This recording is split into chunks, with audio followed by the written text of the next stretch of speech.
योगी राज भगवान श्री कृष्ण के 5251वें जन्मोत्सव को मनाने के लिए यूपी के सीएम योगी आदित्यनाथ जन्माष्टमी की पूर्व संध्या पर मथुरा आए। सीएम योगी का हेलीकॉप्टर वेटनरी कॉलेज के हेलीपैड पर पहुंचा। वेटनरी से सीएम योगी का काफिला गाड़ियों के द्वारा डैम्पियर नगर स्थित नवनिर्मित पांचजन्य प्रेक्षागृह पहुंचा। मथुरा के नवनिर्मित पांचजन्य प्रेक्षागृह में श्री कृष्ण के 5251 में श्री कृष्ण जन्मोत्सव का शुभारंभ और 1037 करोड़ की परियोजनाओं के लोकार्पण शिलान्यास के बाद सीएम योगी ने कहा कि अब यूपी की चर्चा अयोध्या में 5 सदी के इंतजार को समाप्त कर रामलला के विराजमान और काशी के कायाकल्प, वैष्णो कुंभ, प्रयागराज कुंभ, तीर्थ धाम और विकास को लेकर चर्चा होती है। अब उत्तर प्रदेश अनलिमिटेड पोटेंशियल वाला प्रदेश है।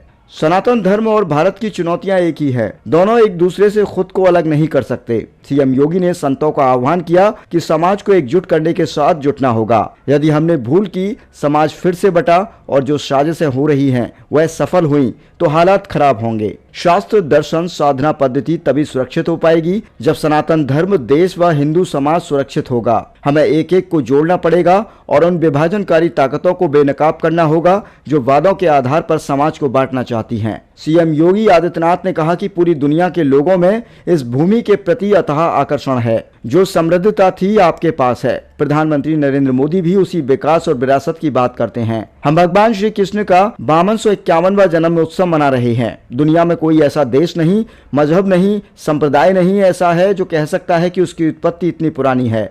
इतिहास 1400, 2000, 2700, 3000 वर्ष का होगा। इससे पुराना कोई मत, मजहब, संप्रदाय नहीं है। इससे पहले क्या था कुछ भी पता नहीं। इसलिए हम कहते हैं कि धरती का एक ही धर्म सनातन धर्म है। द्वापर के तत्काल बाद कलयुग आ गया। द्वापर के अंत में लंबे समय तक प्रभु की लीला का एहसास प्राप्त हुआ था। अब कलयुग में इतने वर्ष आगे बढ़ चुके हैं, उससे पहले त्रेता व सतयुग रहा होगा। यानी हमारे पास लंबी विरासत है। इसे पूज्य संतों व इनकी विरासत ने संभाल कर रखा है। आज भी धार्मिक आयोजनों के माध्यम से विरासत, कथा, भोजपत्रों, पांडुलिपियों, गुरु शिष्य परंपरा के माध्यम से संरक्षण कार्य किया जाता है। सीएम योगी ने कहा कि ऐसे लोगों के लिए राष्ट्र की कीमत पर राजनीति अभिष्ट हो गई, लेकिन हमारे लिए राष्ट्र सर्वोपरि है। राष्ट्र की कीमत पर राजनीति नहीं होगी। हम पहले राष्ट्र को चुनेंगे और उसके लिए हर बलिदान देने को तैयार रहेंगे। जो लोग दुनिया के हर मुद्दे पर मुखर होते हैं, उन सब के मुंह बांग्लादेश की घटना पर बंद हैं, क्योंकि उन्हें वोट बैंक खिसकने का भय है। पैरों के नीचे की जमीन की चिंता है। उन्हें अंगारे जलते दिखेंगे। इन लोगों को फलस्तीन दिखता है, लेकिन बांग्लादेश नहीं, क्योंकि वहां मंदिर तोड़े जा रहे हैं और हिंदुओं को मारा जा रहा है। संतों पर अत्याचार हो रहा है। सीएम ने कहा कि 1947 के पहले बांग्लादेश भी भारत का हिस्सा था। 1971 में बांग्लादेश को बचाने में हमारे हजारों सैनिकों ने बलिदान दिया था। पाकिस्तान के 95,000 सैनिकों को भारत के बहादुर जवानों के सामने समर्पण करना पड़ा था। विश्व के इतिहास में किसी भी सेना की यह सबसे बड़ी विजय थी। शिलान्यास और लोकार्पण मुख्यमंत्री ने श्री कृष्ण जन्माष्टमी की पूर्व संध्या पर 1037 करोड़ की 178 विकास परियोजनाओं का लोकार्पण शिलान्यास भी किया। सीएम योगी ने फिल्म अभिनेत्री पद्मिनी कोल्हापुरी के भजन एल्बम और उप्र ब्रज तीर्थ विकास परिषद द्वारा संकलित मीरा ग्रंथ का विमोचन भी किया। सीएम ने बटन दबाकर बरसाना के राधा रानी मंदिर के रोपवे, यमुना में पीपी मोड़ पर क्रूज, पांचजन्य प्रेक्षागृह का शुभारंभ किया। सीएम योगी ने लोकार्पण में गिनाए सम्मान के भाव। सीएम योगी ने कहा कि ब्रज की पहचान आस्था, विश्वास, कला, संस्कृति, प्रेम से होती है। आज के लोकार्पण शिलान्यास कार्यक्रमों में एक एक चीज विरासत के साथ जुड़कर दिख रही है। कहा कि पांचजन्य प्रेक्षागृह में 1000 दर्शक एक साथ आ जाएंगे। शहीद लक्ष्मण स्मारक भवन भारत की विरासत, स्वतंत्रता संग्राम सेनानियों के प्रति सम्मान का भाव व्यक्त करने का मंच है। कुसुम सरोवर के पुनरुद्धार कर लाउड सांड से जोड़ने का कार्य चल रहा है। रोपवे का कार्य राधा रानी मंदिर परिसर बरसाना में शुरू हुआ है। गोवर्धन की तहसील भवन का लोकार्पण हो रहा है। हम लोग 45 करोड़ से वासुदेव वाटिका का निर्माण करने जा रहे हैं और बरसाना में पर्यटन सुविधा केंद्र स्वीकृत हुआ है।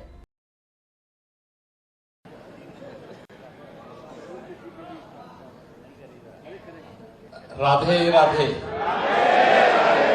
वृंदावन बिहारी लाल की, यमुना मैया की।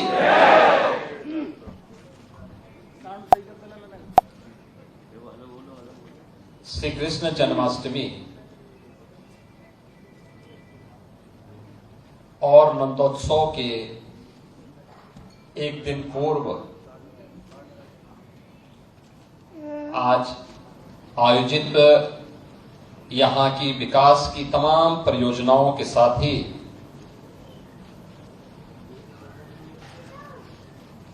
एक नए सांस्कृतिक कार्यक्रम की शुरुआत करने के लिए से मुझे आपके बीच में आने का सौभाग्य प्राप्त हुआ है। आज के समारोह में जिनका आशीर्वाद प्राप्त हो रहा है, ब्रज के हमारे सभी पूज्य संतजन, उत्तर प्रदेश सरकार में मंत्रिमंडल के मेरे सभी सहयोगी, चौधरी लक्ष्मी नारायण जी, पर्यटन एवं संस्कृति मंत्री श्री जयवीर सिंह जी, यहां के प्रभारी मंत्री और प्रदेश के बेसिक शिक्षा विभाग के मंत्री श्री संदीप सिंह जी, यहां के लोकप्रिय सांसद और जिनका भी कुछ ही देर में फिर से आप मंचन देखेंगे, ऐसे श्रीमती हेमा मालिनी जी, माननीय सांसद राज्यसभा चौधरी तेजवीर सिंह जी,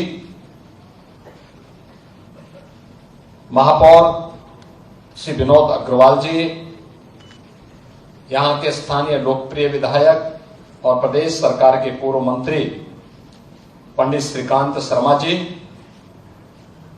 माननीय विधायक बलदेव श्री पूरण प्रकाश जी, माननीय विधायक गोवर्धन श्री मेघश्याम सिंह जी, माननीय विधायक मार्ट श्री राजेश चौधरी जी,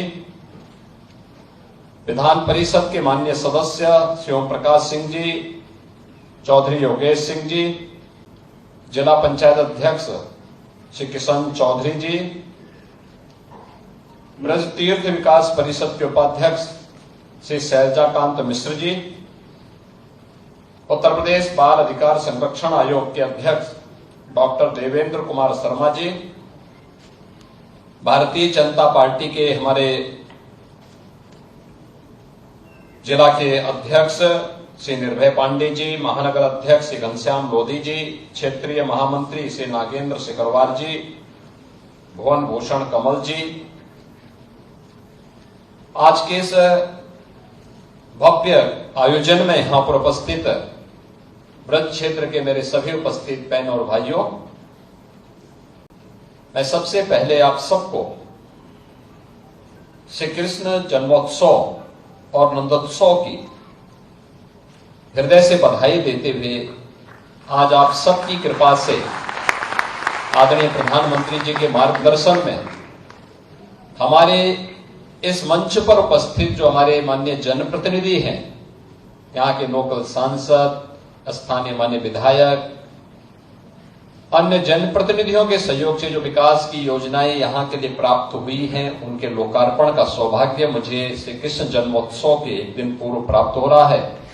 मैं इसके लिए भी आप सबको हृदय से बधाई देते हुए आपका अभिनंदन करता हूं, आप सबका स्वागत करता हूं। मैं आपका आभारी हूं कि आपने श्रीमती हेमा मालिनी जी के प्रति अपनत्व का भाव दिखाते हुए तीसरी बार उन्हें प्रचंड बहुमत के साथ विजयी बनाकर के भेजा, और इसलिए उसके प्रति भी कृतज्ञता ज्ञापित करने का इससे अच्छा अवसर नहीं हो सकता था कि मैं श्री कृष्ण जन्मोत्सव के आयोजन में भागीदार बनूं। प्रभु की लीला और उनकी कृपा को भी देखने का अवसर प्राप्त होगा, साथ ही ब्रजवासियों को उनके द्वारा यहां पर श्रीमती हेमा मालिनी जी को चुनाव जिता करके भेजने के बाद जो ऋण हम लोगों के ऊपर है, उसको ऋण करने के लिए एक प्रयास करके कुछ विकास की परियोजनाओं के माध्यम से वहां के विकास में हम सहभागी बन सके। और उसी क्रम में मैं आज आपके पास आया हूं, आपके बीच में आया हूं। यह हमारा सौभाग्य है कि जब हम यहां की बात करते हैं, पूरी दुनिया के अंदर इस भूमि के प्रति लोगों के मन में अथाह आकर्षण है और लोग इस बात के प्रति उत्सुक रहते हैं। सचमुच प्रधानमंत्री जी जब बात विकास और विरासत की करते हैं, तो विरासत यही जो आपके पास है, ये था कि कितना समृद्ध है। मैं भी सुन रहा था चौधरी लक्ष्मी नारायण जी से, यहां के माननीय जनप्रतिनिधियों जी से, प्रतिनिधियों से और मुझे प्रसन्नता है कि यहां के पूज्य संतों के साथ ब्रज तीर्थ विकास परिषद ने और यहां के जनप्रतिनिधियों ने इस बात का उल्लेख किया है कि भगवान श्री कृष्ण का 5251वां जन्मोत्सव का ये आयोजन इस बार इस भूमि में इस आयोजन के साथ हम जोड़ने जा रहे हैं। आप सोचो, दुनिया के अंदर कोई देश ऐसा है, कोई मत मजहब संप्रदाय ऐसा है जो ये कह सकता हो कि उनकी उत्पत्ति भी इतनी पुरानी हुई हो? किसी के पास इतिहास नहीं, किसी के पास नहीं है। बहुत कहेगा, कोई 1400 साल का कहेगा, कोई 2000 वर्ष का कहेगा, कोई 2700 का कहेगा, कोई 3000 वर्ष का कहेगा। 3000 वर्ष पुराना दुनिया के अंदर कोई सेक्ट, कोई संप्रदाय, कोई मत और मजहब अपने आप को उससे पुराना नहीं बता सकता। उससे पहले क्या था, कुछ भी पता नहीं था। और इसीलिए हम कहते हैं इस धरती का और खासतौर पर भारत का एक ही धर्म है, वो सनातन धर्म है। यही भारत का राष्ट्रीय धर्म है। क्योंकि ये तो द्वापर की बात है। द्वापर के तत्काल बाद तो कलयुग आ गया। द्वापर के अंत में एक लंबे समय तक प्रभु की लीला का एहसास इस देशवासियों को प्राप्त हुआ था। उसकी कृपा दृष्टि इस देश पर पड़ी थी, सनातन धर्मावलंबियों पर पड़ी थी। पूरी दुनिया में केवल सनातन ही सनातन धर्मावलंबी थे।